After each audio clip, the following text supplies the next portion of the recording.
It's the pre-match interview here on the Coventry Sphinx YouTube channel with joint manager John Woodward ahead of a feast of football coming up on Saturday at home to Long Eaton United. Woody, you had 5 days to mull over the FA Trophy exit at home to Sporting Cowser. What's have the management team took away from the 2-0 defeat and implemented into the training sessions? Yeah, it was a tough day for us to lose. I don't want to harp on about injuries, suspensions, but it hurt us Saturday, and to have 5 key players out,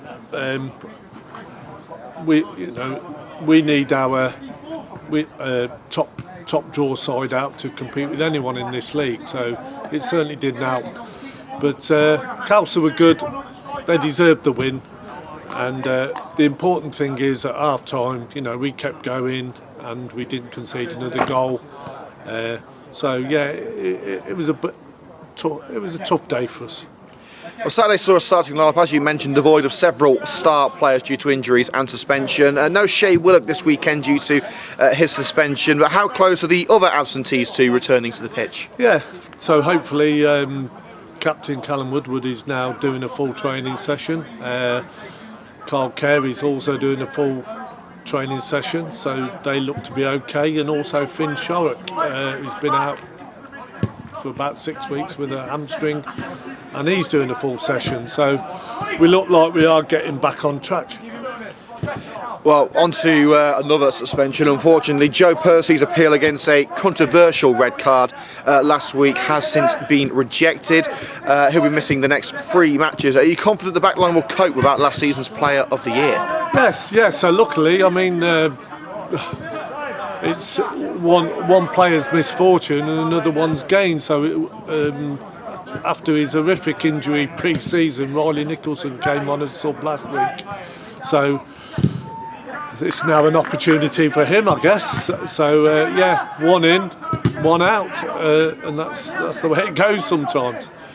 Well, as you say, it's an opportunity for Riley. The return to league action sees the return to Sphinx Drive of an old foe in Long Eaton United, a side who we haven't faced for several years. What memories do you have from our previous meetings with the Blues? Yeah, I mean, the last time we played them was when we were in the Midland Alliance, probably just before COVID. I think one of the last games were just before the shutdown, and I think we played them here on a cold Tuesday night and drew 1-1. I know they had 2 players sent off, but they managed to hang on and get a draw. So we've always had good games with Long Eaton. Obviously then we went across to the UCL, and then they got promoted to Step 3 and came down last season. So I guess they're in transition as well. And I know it'll be a tough game, always is with them. As you mentioned, Long Eaton came into the Northern League Midlands following relegation from the Southern League Premier. Many would have tipped them for an immediate return to Step 3, but a poor start sees the Blues in 19th place. Do you see Long Eaton as a wounded animal or a cornered predator? I would say the latter, really. I think if you have a look at this league, and you only have to string a win together or a couple of wins, and you shoot up the league. You look at Darlaston last night; they've won last night and have now got 8 points, and they've moved above us into 5th place. So, like I say, a win shoots you up the league. So, I would say it's wide open, and I'm not looking at anyone's league position and making any judgment at this stage of the season. A couple of new arrivals at Grange Park confirmed this week, with ex-Sphinx man James Shaw and Coswell defender Gianluca Bucci snapped up. Have their signings altered the game plan at all for match day? No, not really.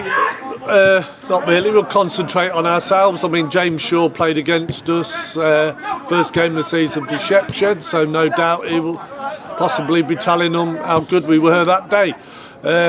Bucci we know from Loughborough Dynamo last season. I don't know what's happened at Coswell, because he went to Coswell pre-season, so I don't know what's happened there. I don't know whether he lives out nearer to Long Eaton than Coswell, but yeah, another good defender. So yeah, all the teams in this league have got good forwards, good defenders, good players, so you expect to play against good lads week in, week out. And finally, Saturday sees the start of a difficult fortnight of fixtures with trips to Quorn and Anstey to come, plus a home fixture against current league leaders Corby. How do you plan to approach what could be a key couple of weeks? Yeah, they're all good sides, top sides. Quorn last year, we played them 3 times, drew 1, lost 2. They got to the playoff semi-final. Good side. So, like I said earlier, I think now we believe we can go toe-to-toe with anyone in this league if we have got our full strength side out.